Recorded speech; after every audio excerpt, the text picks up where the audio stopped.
പ്രിയമുള്ളവരെ എല്ലാവർക്കും നമസ്കാരം. ഇന്നത്തെ ക്ലാസ്സിൽ നമ്മൾ ഉൾപ്പെടുത്തിയിരിക്കുന്നത് പല പ്രാവശ്യമായിട്ട് പലരും ചോദിച്ച ഒരു ചോദ്യമാണ്. ഞങ്ങൾക്ക് പഫ് വെച്ച കൈ വെട്ടുന്നതിൻ്റെ യഥാർത്ഥമായ ഒരു കണക്കുകൾ പറഞ്ഞു തരണമെന്ന് പല പ്രാവശ്യവും നമ്മളോട് പലരും ചോദിച്ചു. അപ്പം എല്ലാവരുടെയും നമ്മുടെ വരിക്കാരുടെ എല്ലാവരുടെയും കാര്യങ്ങൾ എടുത്തുകൊണ്ട് നമുക്ക് ഏറ്റവും വൃത്തിയായി തന്നെ ഏറ്റവും എളുപ്പത്തിൽ തന്നെ പഫ് സ്ലീവ് എങ്ങനെ വെട്ടിയെടുക്കാം, പഫുള്ള കൈ നമുക്ക് എങ്ങനെ വെട്ടിയെടുക്കാം എന്നതിനെക്കുറിച്ച് തന്നെ നമുക്ക് ആദ്യമായിട്ട് തീരുമാനിക്കാം. അപ്പം ഞാൻ ആദ്യമായിട്ട് തന്നെ പറയുന്നത്, ഓരോ ആൾക്കാർക്കും ഓരോരോ രീതിയിലാണ് നമ്മളോട് പഫിൻ്റെ കാര്യം ചോദിക്കുന്നത്. അപ്പം നമ്മൾ എപ്പോഴും ശ്രദ്ധിക്കേണ്ടത് നമ്മുടെ കസ്റ്റമർ ഏത് രീതിയിലുള്ള ആളാണ് എന്ന് കരുതിയിട്ട് വേണം നമ്മുടെ പഫിനാണെങ്കിലും മറ്റേത് കയ്യിലാണെങ്കിലും നമ്മൾ ഒരു തീരുമാനം എടുക്കേണ്ടത്. അപ്പോൾ എപ്പോഴാണ് നിങ്ങൾ എടുക്കേണ്ട ഒരു തീരുമാനം, നമ്മുടെ കസ്റ്റമർ ഏത് രീതിയിലാണ് നമ്മളോട് ചോദിച്ചിരിക്കുന്നത്, നല്ല രീതിയിൽ തന്നെ നമുക്ക് വെട്ടണോ, കൈയുടെ അടിവശത്ത് പൈപ്പിംഗ് ഉണ്ടോ, പിന്നെ അതുകൂടാതെ തന്നെ 3/4 കൊടുത്തിട്ട് സാരി ബ്ലൗസ് പഫ് വെച്ച് നമ്മൾ പ്രോഗ്രാമിനൊക്കെ ചെയ്യാറുണ്ട്. അപ്പോൾ അങ്ങനെയുള്ളപ്പം നമുക്ക് അതേപ്പറ്റി തന്നെ ഒരു തീരുമാനത്തിലെത്തിയിട്ട് നമുക്ക് അതേപ്പറ്റി തന്നെ വെട്ടുന്നത് എങ്ങനെയാണെന്ന് നമുക്ക് നോക്കാം. അപ്പോൾ ഒരു 3 രീതിയിലാണ് പഫ് സ്ലീവിൻ്റെ കണക്കുകൾ നമുക്ക് വരുന്നത്. അത് എത്ര എന്ന് പറഞ്ഞാൽ, നമ്മൾ ആദ്യം എപ്പോഴും വെട്ടുന്നത് തന്നെ നമ്മൾ തയ്യൽത്തും പങ്ക് കൊടുത്തോണം. അരയിഞ്ച് കൊടുക്കണം. ഒരു മീഡിയം ലെവലിലുള്ള ഒരാളാണ്, അധികം വേണ്ട എന്ന് പറയുവാണെങ്കിൽ നമുക്കിവിടുന്ന് 5 ഇഞ്ച് മാർക്ക് ചെയ്തിട്ട് പഫ് കൊടുക്കാം. ഇനി അതല്ല, കുറച്ചും കൂടെ നമുക്ക് പഫ് ആവശ്യമാണ് എന്നുണ്ടെങ്കിൽ നമുക്ക് 6 ഇഞ്ച് ഇതുപോലെ സ്ലീവ് മാർക്ക് ചെയ്യാം. അതുമല്ല, അതിലും കുറച്ചും കൂടെ കൂടുതൽ വേണം, നന്നായിട്ട് പൊങ്ങി നിന്നോട്ടെ എന്ന് പറഞ്ഞാൽ തീർച്ചയായിട്ടും നമുക്ക് 1/2 ഇഞ്ചും കൂടെ കൂട്ടി ഇങ്ങനെ 3 രീതിയിൽ നമ്മൾ കൈകൾ വെട്ടാറുണ്ട്. അപ്പോൾ ഈ 3 രീതിയിൽ കൈകൾ വെട്ടുമ്പോഴും നമ്മൾ ചിന്തിക്കേണ്ട ഒരു കാര്യം, നമുക്ക് മാക്സിമം ബ്ലൗസിൻ്റെ ഷോൾഡർ ഭാഗത്ത് നിന്നും നമുക്ക് 1.5 ഇഞ്ചിൽ കൂടുതൽ നമുക്ക് ഇത് വെക്കാൻ സാധിക്കത്തില്ല. മാക്സിമം 1.5 ഇഞ്ച് ഷോൾഡറിൻ്റെ സെൻറ്ററിൽ നിന്നും, ഇത് ഞാൻ ആ ബ്ലൗസ് തന്നെ കാണിച്ചു തരാം.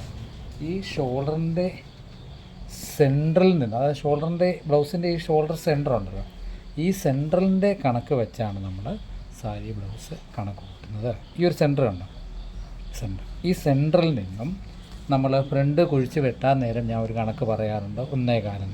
മാക്സിമം നമുക്കതിന് കൊടുക്കുന്നത് 1.5, ഇങ്ങോട്ടും 1.5. അപ്പം ഈ 3 ഇഞ്ചിൽ സെൻറ്ററിൽ നിന്ന് 1.5 ഇഞ്ച് ഇങ്ങോട്ടും, സെൻറ്ററിൽ നിന്ന് 1.5 ഇഞ്ച് പുറകോട്ടും, ഇങ്ങനെ വേണം നമുക്ക് പഫ് നിൽക്കാൻ. അതിൽ കൂടുതൽ താഴോട്ട് വന്നെങ്കിൽ നമുക്ക് അത് കൈയുടെ സെൻറ്റർ മാറി ഒടിഞ്ഞു വരാനുള്ള സാധ്യത കൂടുതലാണ്. അപ്പോൾ പല രീതിയിലും പലരും പല കട്ടിങ്ങുകൾ പറയുന്നുണ്ട്, എങ്കിലും ആരെയും നമ്മൾ കുറ്റപ്പെടുത്തുന്നില്ല. ഓരോരുത്തരും ഓരോ രീതിയിലല്ലേ വെട്ടുന്നത്. അപ്പം നമ്മൾ ഏറ്റവും കൂടുതൽ ചിന്തിക്കേണ്ടത്, നമ്മളൊരു സാധനം ചെയ്യുമ്പോൾ ഇപ്പോൾ 7 ഇഞ്ച് കൊടുത്തു 8 ഇഞ്ച് ഒക്കെ എടുത്ത് എനിക്ക് ഇവിടെ വെട്ടിക്കാണിക്കാം. പക്ഷേ അങ്ങനെയല്ല, ഈ കൈ വന്ന് ചേരേണ്ടത് ഈ ബ്ലൗസിലാണ് അല്ലേ. ആ ബ്ലൗസ് ഇട്ട് കഴിയുമ്പോൾ 1.5 ഇഞ്ച് കൂടുതൽ 2 ഇഞ്ച് കൂടുതലൊക്കെ വരുമ്പോൾ എന്ത് ചെയ്യും, കൈക്കുഴിയെ ആ ഫ്ലീറ്റ് ബാധിക്കാനുള്ള സാധ്യത കൂടുതലാണ്. അപ്പം എൻ്റെ ഒരു അഭിപ്രായത്തിൽ എപ്പോഴും ഞാൻ 1.5 ഇല്ലേ 1.25 ഇടുന്ന എവിടെ നിന്നാണ്, ഈ ജോയിൻറ്റിൽ നിന്ന് നമ്മളിങ്ങോട്ട് ഇടാവും. ഇപ്പോൾ ഒരുപാട് ഫ്ലീറ്റ് കൊടുത്ത് നമ്മൾ അങ്ങനെ വെക്കുമ്പോൾ എന്താ സംഭവിക്കുന്നത്, ഒരു കാരണവശാലും ഒരു പരിധിയിൽ കൂടുതൽ ഫ്ലീറ്റ് ഇറങ്ങി നിന്നാൽ നമ്മുടെ കൈക്കുഴി ശരിയാകാതെ വരും. അതിനുവേണ്ടി എല്ലാവരും പറയും 7 ഇഞ്ച് താത്ത് വെട്ടിക്കോളൂ. വെട്ടുമ്പോൾ ഈ ഫ്ലീറ്റ് കൂടിയെന്ന് പറഞ്ഞാൽ നമ്മൾ ഒരു ഫ്ലീറ്റിൻ്റെ മേളിലോട്ട് ഒരു ഫ്ലീറ്റ് ഇടാൻ ഒരിക്കലും സാധിക്കത്തില്ല അല്ലേ. അപ്പോൾ ഇങ്ങനെ ഒരു ഇത് കൊടുത്തു കഴിഞ്ഞിട്ട് നമ്മൾ ചിന്തിക്കേണ്ടത്, എന്നിട്ട് നമ്മുടെ കൈനീളം എത്രയാണോ ആ കൈനീളം നമ്മൾ ഇപ്പോൾ ഇവിടെ വെച്ച് തന്നെ മാർക്ക് ചെയ്യും. ഇപ്പോൾ മുട്ടിന് താഴെ വരുമ്പോൾ നമുക്ക് 13 ഇഞ്ച് നമ്മൾ ഇവിടെ മാർക്ക് ചെയ്യും. ഇങ്ങനെ തന്നെ മാർക്ക് ചെയ്യും. 13 മാർക്ക് ചെയ്തു. കയ്യിൽ തുമ്പും നമ്മൾ അത് കഴിഞ്ഞിട്ട് നമ്മുടെ കൈ ലൂസ് 9 ഇഞ്ച് ഇവിടെ മാർക്ക്, തയ്യൽ തുമ്പ് 1.25 കൊടുത്തിട്ട് നമ്മൾ എപ്പോഴും ഇടുന്നത് പോലെ നമ്മുടെ ഫ്ലീറ്റ് തള്ളിയുള്ള കൈക്കുഴിയുടെ ലൂസ് നമ്മൾ എപ്പോഴും അളന്ന് നോക്കണം. അതിനാദ്യം നമ്മൾ എന്താ ചെയ്യേണ്ടത്, ആദ്യം നമ്മൾ ഇതുപോലെ ഷേപ്പ് സ്കെയിലിൽ തന്നെ നമ്മൾ വരച്ചെടുക്കണം. വരച്ചെടുത്ത് കഴിഞ്ഞിട്ട് നമ്മുടെ കൈക്കുഴി എത്രയാണോ കൈക്കുഴി നമ്മൾ ഈ ഭാഗത്ത് നിന്ന് ഇതുണ്ട്, ഈ ഭാഗത്ത് നിന്ന് ക്രോസ് ചെയ്ത് അളന്നിങ്ങനെ വരയ്ക്കണം അല്ലേ. കൈക്കുഴി ഇപ്പോൾ നമുക്ക് എത്രയാണ് വേണ്ടത്? 15 ഇഞ്ച് മതി. ഇതിങ്ങനെ ഒരു മാർക്ക് കൊടുക്കണ്ടോ. ഈ 15 ഇഞ്ചിൽ നിന്നുമാണ് നമ്മൾ ഇത് ഇങ്ങനെ എഴുതിയിട്ട് ഇവിടെ നിന്നാണ് ഇതിൻ്റെ ഫ്ലീറ്റ് പോകുന്നത്. ഇത് കണ്ടോ, ഇങ്ങനെ. അപ്പം നമുക്ക് എവിടെ വരും? ഇവിടം വരെ നമുക്ക് ഫ്ലീറ്റ് ഇടാൻ പറ്റും. അപ്പോൾ എപ്പോഴും ആ റൗണ്ട് ചെയ്ത് കൊടുക്കുന്നത് നമ്മൾ നോക്കിക്കണം. നമുക്ക് ആ കൈക്കുഴി ആ കൈ വെട്ടുന്നതിൻ്റെ ഒരു രീതി ഞാനൊന്ന് കാണിച്ചു തരാം. ഇങ്ങനെ